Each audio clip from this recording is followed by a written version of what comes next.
আল্লাহ আমার ভাগ্যে লিখে রেখেছে, তাই আমি জাহান্নামে গেছি, এতে আমার কি দোষ? আসসালামু আলাইকুম। একটা গল্প দিয়ে চলেন শুরু করি। মনে করেন একটা ক্লাসে 3 জন ছাত্র রয়েছে। ছাত্র হচ্ছে 3 জনের নাম এ, বি, সি। এ ছাত্র অনেক মেধাবী এবং সে নিয়মিত ক্লাস করে। আর বি ছাত্র ক্লাস করে মোটামুটি মেধাবী, একই রকমের মতোই, কিন্তু পড়ালেখা তেমন করে না। আর সি ছাত্রটা হলো একটু কম মেধাবী এবং ক্লাসও ফাঁকি দেয় প্রচুর। কিছুদিন পর তাদের পরীক্ষা। আর টিচার 3 জনকে ঠিক মতো পড়িয়েছে, আর টিচার জানে যে কে কে এরকম ছাত্র।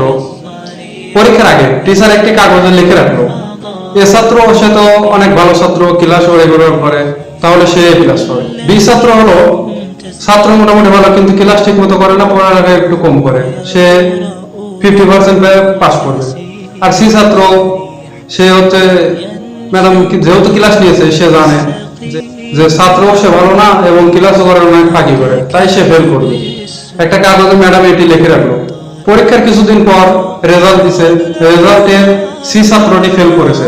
এখন সি ছাত্রটি বললো যে ম্যাডাম কাগজে আগে লিখে রেখেছে, তাই আমি ফেল করেছি। সি ছাত্রটা বললো এখানে দোষ ম্যাডামের, এটাকে আপনি মেনে নেবেন? কখনোই মানবেন না। টিচার তাদের 1 বছর পড়িয়েছে এবং জানতো, ম্যাডাম জানতো যে সি ছাত্রটা পড়ালেখা করে না, ম্যাডামের এক্সপিরিয়েন্স করেছে, তাই সে ম্যাডাম বড় অনুমান করে বলেছে যে সে ফেল করবে, বলে একটা কাগজে লিখে রেখেছে। এখানে টিচারের কিন্তু কোনো দোষ নাই। ঠিক এই গল্পের মতোই আল্লাহ সুবহানাহু ওয়া তাআলা রয়েছে ইলমে গায়েব, ভবিষ্যৎ সম্পর্কে জ্ঞান এবং অদৃশ্য সম্পর্কে জ্ঞান। ভবিষ্যতে সবকিছু আল্লাহ তাআলা আগে থেকে জানেন, তাই সেটি লিখে রেখেছে। এটাই হলো তাকদীর বা ভাগ্য।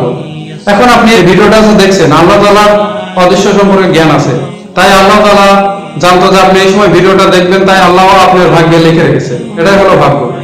কিন্তু আপনার ভাগ্যে আল্লাহ তাআলা লিখে রেখেছেন বলেই যে আপনি ভিডিওটা দেখছেন, ব্যাপারটা কিন্তু সেটা না। আপনি দেখছেন বলেই আল্লাহ তাআলা আগে থেকে জানতো, তাই আপনার ভাগ্যে এটা লিখে রেখেছে। আর একটা উদাহরণ দেই।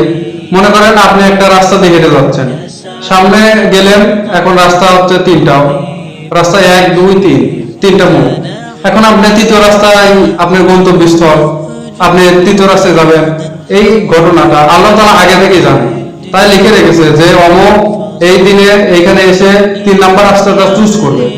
সেটা আল্লাহ তাআলা আগে থেকে জানে, তাই লিখে রেখেছে যে আমি এর ভাগ্যে লিখে রাখলাম যে সে 3 নাম্বার রাস্তায় যাবে, সে 3 নাম্বার রাস্তায় যাবে। এটা ভেবে লিখে আল্লাহ তাআলা আপনার ভাগ্যে লিখে রেখেছে বলে আপনি কিন্তু যাচ্ছেন না, আপনি যাবেন বলেই আল্লাহ তাআলা লিখে রেখেছে। আল্লাহ তাআলা কোরআনে বলেন, আজকে তোমাদের কৃতকর্মের জন্য তোমাদেরকে শাস্তি দেওয়া হবে। অর্থাৎ মানুষ নিজের কাজের জন্যই জান্নাত অথবা জাহান্নাম পাবে। আশা করি বুঝতে পেরেছেন। আর যারা বোঝেন নাই তারা ভিডিওটা আবার একটু দেখেন, তাহলে ইনশাআল্লাহ বুঝতে পারবেন। দেখা হবে পরে কোনো ভিডিওতে। জাযাকাল্লাহ।